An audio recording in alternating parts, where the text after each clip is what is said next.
John Fitzgerald Kennedy, do solemnly swear.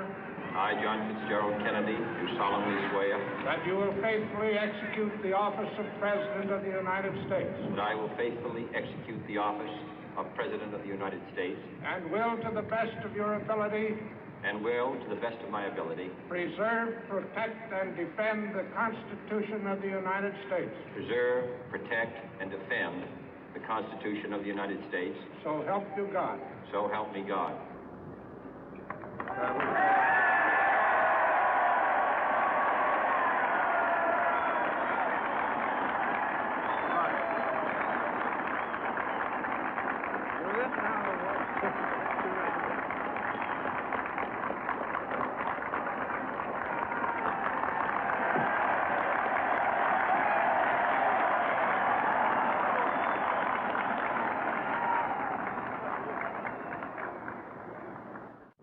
Vice President Johnson, Mr. Speaker, Mr. Chief Justice, President Eisenhower, Vice President Nixon, President Truman, Reverend clergy, fellow citizens. We observe today not a victory of party, but a celebration of freedom, symbolizing an end as well as a beginning, signifying renewal as well as change. For I have sworn before you and Almighty God the same solemn oath our forebears prescribed nearly a century and 3/4 ago. The world is very different now, for man holds in his mortal hands the power to abolish all forms of human poverty and all forms of human life. And yet the same revolutionary beliefs for which our forebears fought are still at issue around the globe. The belief that the rights of man come not from the generosity of the state, but from the hand of God. We dare not forget today that we are the heirs of that first revolution.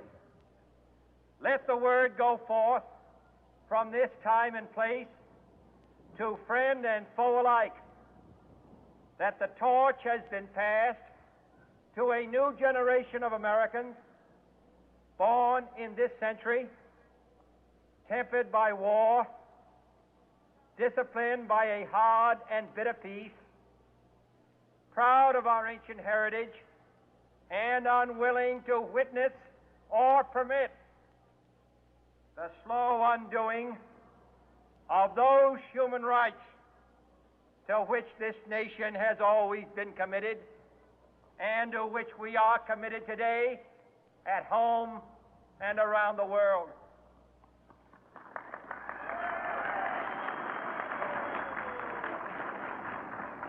Let every nation know, whether it wishes us well or ill, that we shall pay any price, bear any burden, meet any hardship, support any friend, oppose any foe to assure the survival and the success of liberty.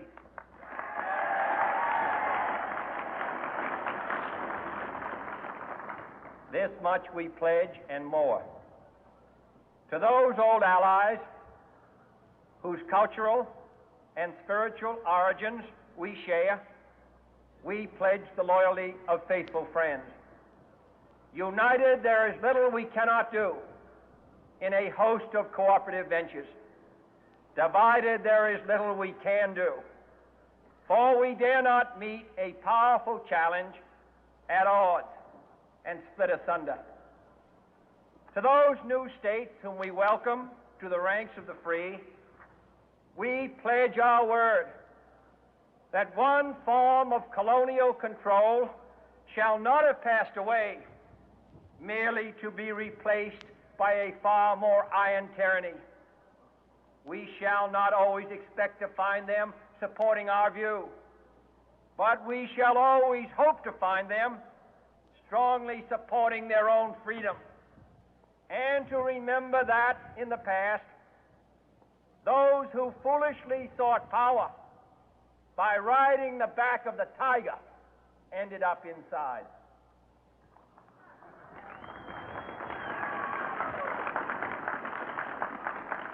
To those people in the huts and villages of half the globe struggling to break the bonds of mass misery, we pledge our best efforts to help them help themselves for whatever period is required, not because the communists may be doing it, not because we seek their votes, but because it is right.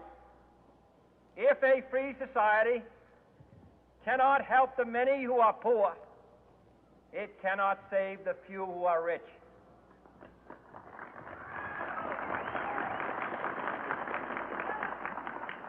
To our sister republics south of our border, we offer a special pledge to convert our good words into good deeds, in a new alliance for progress, to assist free men and free governments in casting off the chains of poverty.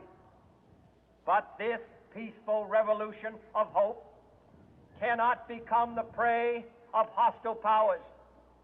Let all our neighbors know that we shall join with them to oppose aggression or subversion anywhere in the Americas.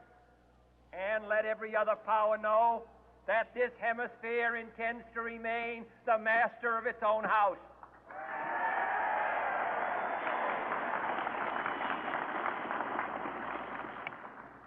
To that World Assembly of Sovereign States, the United Nations, our last best hope, in an age where the instruments of war have far outpaced the instruments of peace, we renew our pledge of support to prevent it from becoming merely a forum for invective, to strengthen its shield of the new and the weak, and to enlarge the area in which its writ may run.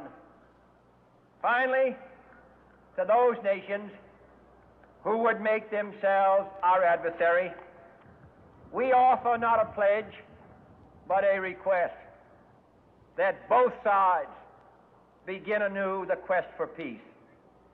Before the dark powers of destruction, unleashed by science, engulf all humanity in planned or accidental self-destruction. We dare not tempt them with weakness, for only when our arms are sufficient beyond doubt can we be certain beyond doubt that they will never be employed. But neither can two great and powerful groups of nations take comfort from our present course, both sides overburdened by the cost of modern weapons, both rightly alarmed by the steady spread of the deadly atom, yet both racing to alter that uncertain balance of terror that stays the hand of mankind's final war. So let us begin anew, remembering on both sides that civility is not a sign of weakness, and sincerity is always subject to proof. Let us never negotiate out of fear, but let us never fear to negotiate.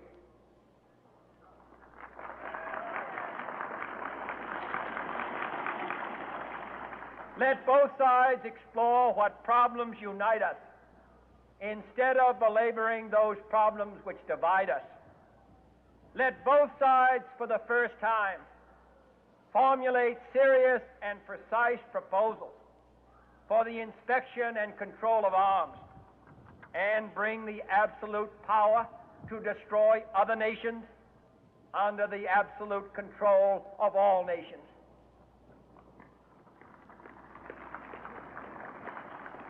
Let both sides seek to invoke the wonders of science instead of its terrors.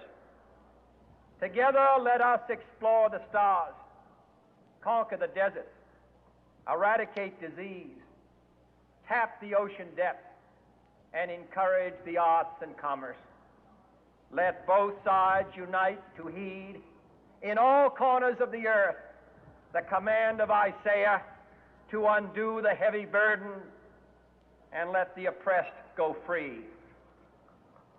And if a beachhead of cooperation may push back the jungle of suspicion, let both sides join in creating a new endeavor, not a new balance of power, but a new world of law, where the strong are just and the weak secure and the peace preserved.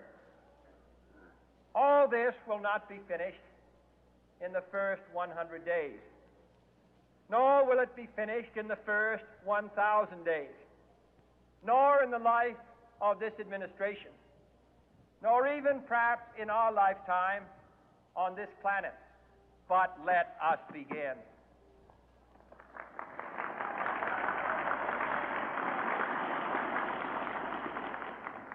In your hands, my fellow citizens, more than mine, will rest the final success or failure of our course.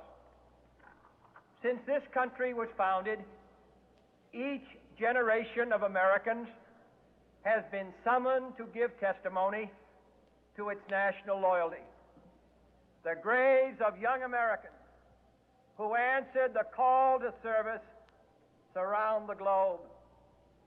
Now the trumpet summons us again, not as a call to bear arms, though arms we need, not as a call to battle, though in battle we are, but a call to bear the burden of a long twilight struggle, year in and year out, rejoicing in hope, patient in tribulation, a struggle against the common enemies of man, tyranny, poverty, disease, and war itself.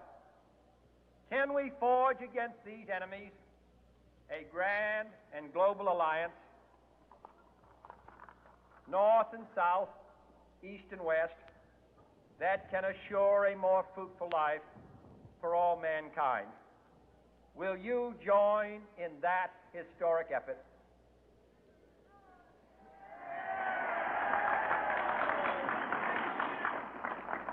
In the long history of the world, only a few generations have been granted the role of defending freedom in its hour of maximum danger. I do not shrink from this responsibility. I welcome it.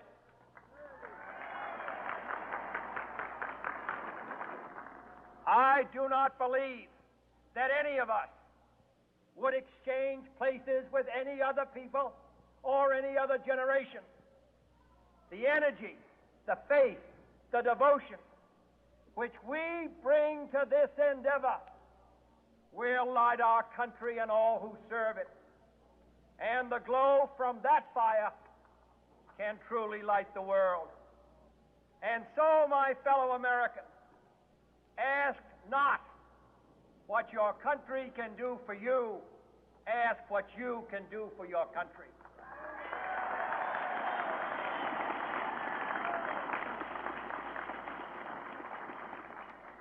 My fellow citizens of the world, ask not what America will do for you, but what together we can do for the freedom of man.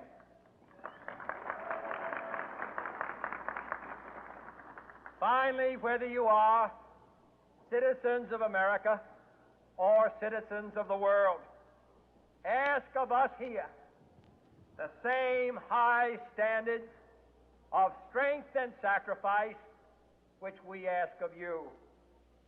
With a good conscience, our only sure reward, with history the final judge of our deeds, let us go forth to lead the land we love, asking His blessing and His help, but knowing that here on earth, God's work must truly be our own.